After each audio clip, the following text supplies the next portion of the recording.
Hello everyone! This is Teacher Karen. So, ang lesson natin ngayon ay translating verbal to mathematical phrases or vice versa. So, can you translate me? So, ang direction nito is choose the words or expressions below and write is in under it. So, we have words dito. May symbol tayo which is the addition operator, and then subtraction operator, then multiplication operator, and then division.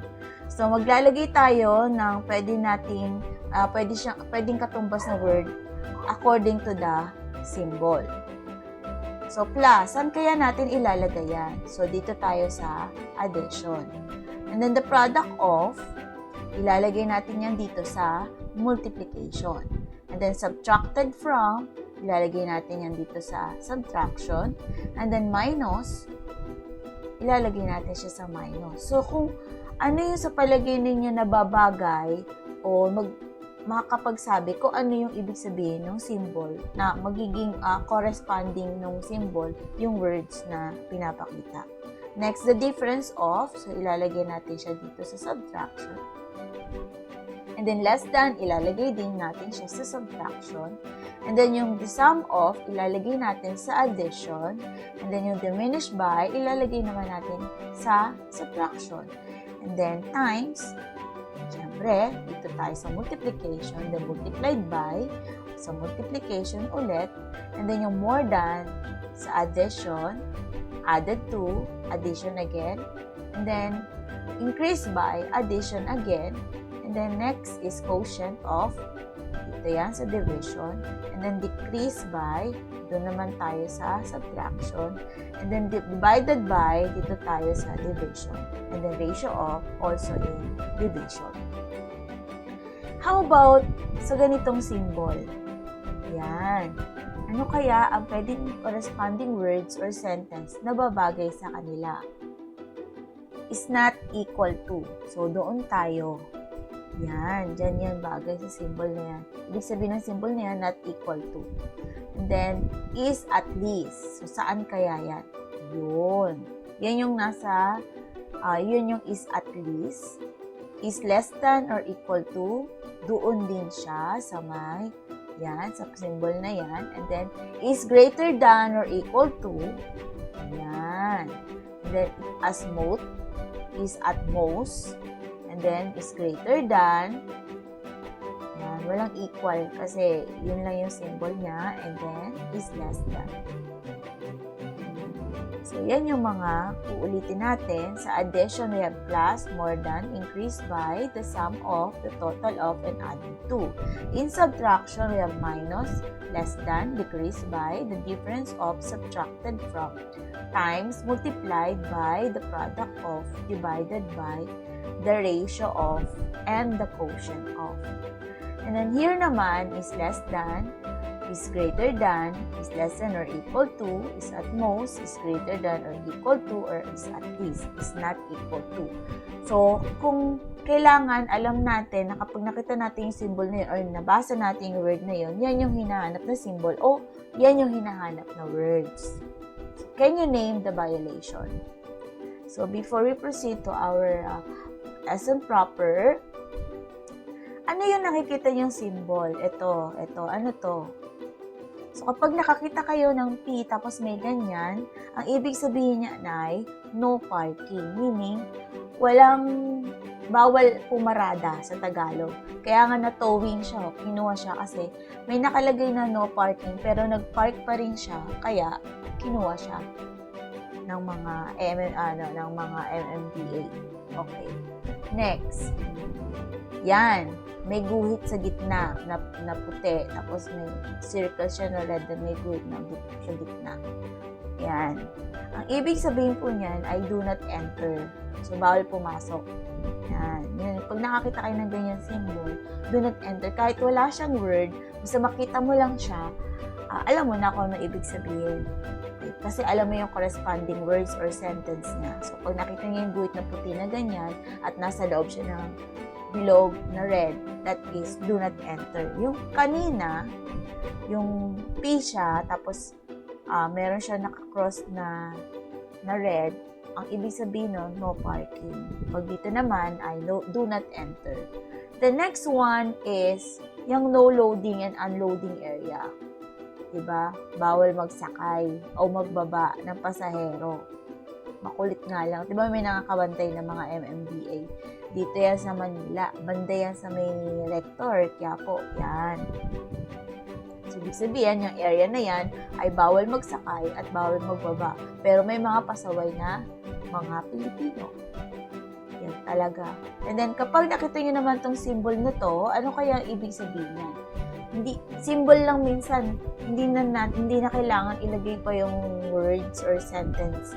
Symbol lang nilalagay. Usually sa kalsada kasi ganyan. Kasi,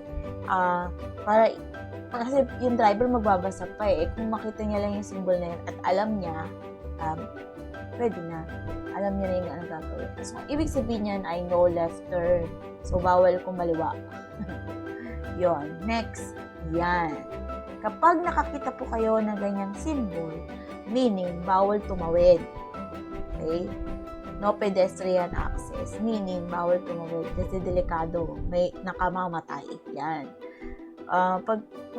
Malalaman mo kapag pedestrian crossing, kapag may mga linya yung maraming linya sa kalsada, yun, pwede tayong mag-cross doon. Dito kasi pag nasagasaan tayo, wala tayong laban kasi bawal na tumawid dyan. So, no pedestrian crossing. So, pag nakakita kayo na ganitong symbol, meaning no pedestrian access.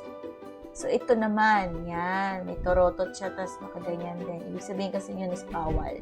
So, ang ibig sabihin dyan ay no blowing of horns. Makikita to usually sa may tapat ng simbahan, eskwelahan. Yan.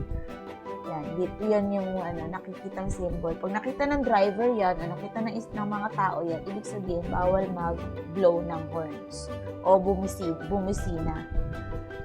Okay, next. Yan. Paano naman ang symbol na to? So, ibig sabihin, ng symbol na yan ay no U-turn. Symbols become meaningless unless they carry a message, just like the symbols in the street. So, it conveys very important messages that need to be followed.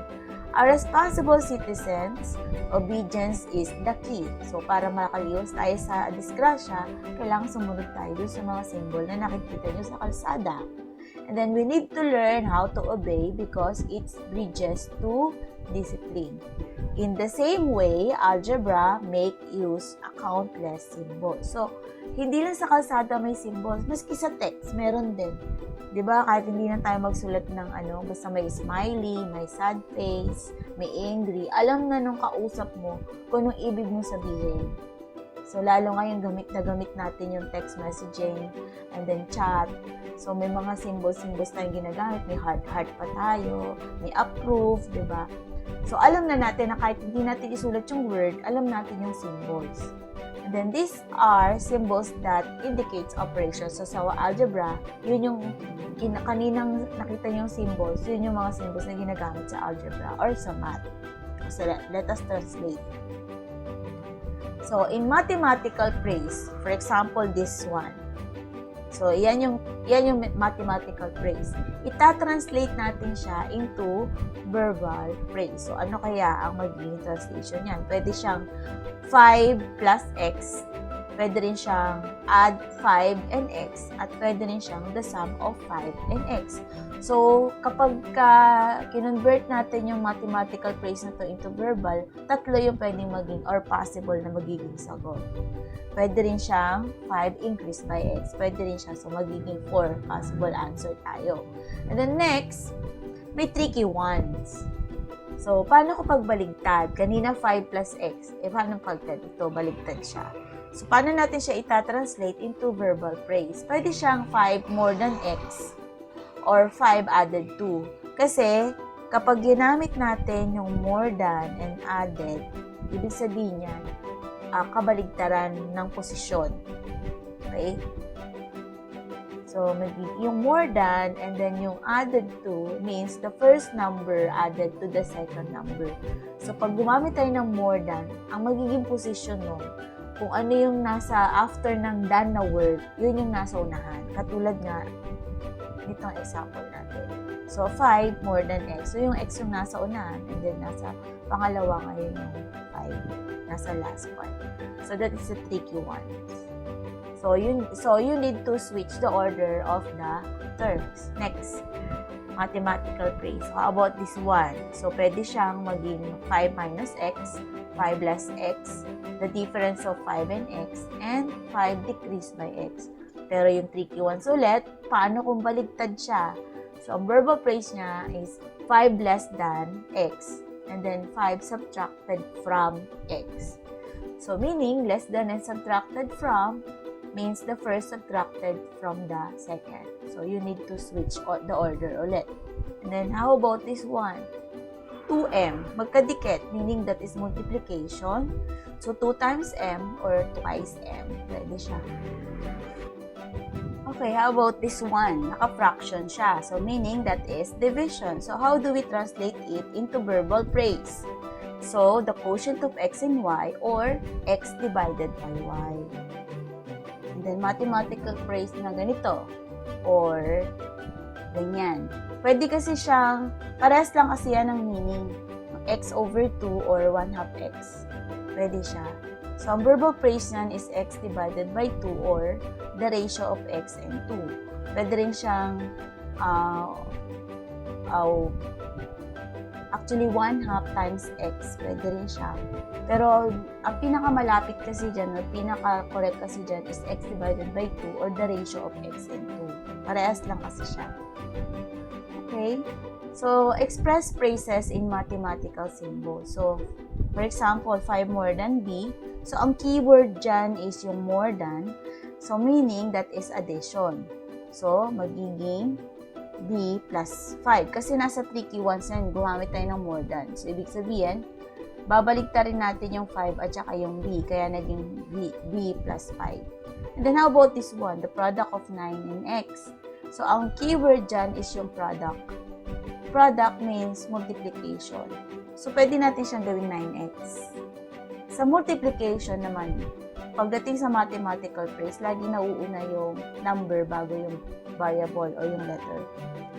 And then, 8 less than y. So, gumamit tayo ng less than. So, that is subtraction. Since less than yan, pagpapalitin ulit natin yung 8 at saka yung y. So, magiging y minus 8. And then, 4 times the sum of 5 and b. So, ang keyword dyan is dalawa. Yung times and yung sum. So, meaning that's multiplication and division. So, 4 times the sum. So, meaning 4 times the sum of 5 plus b.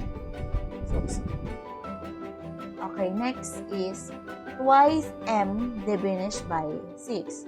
So, yung twice, meaning that is multiplication, then diminished is subtraction. So, twice m, 2m minus 6. Okay, next. For example, another example.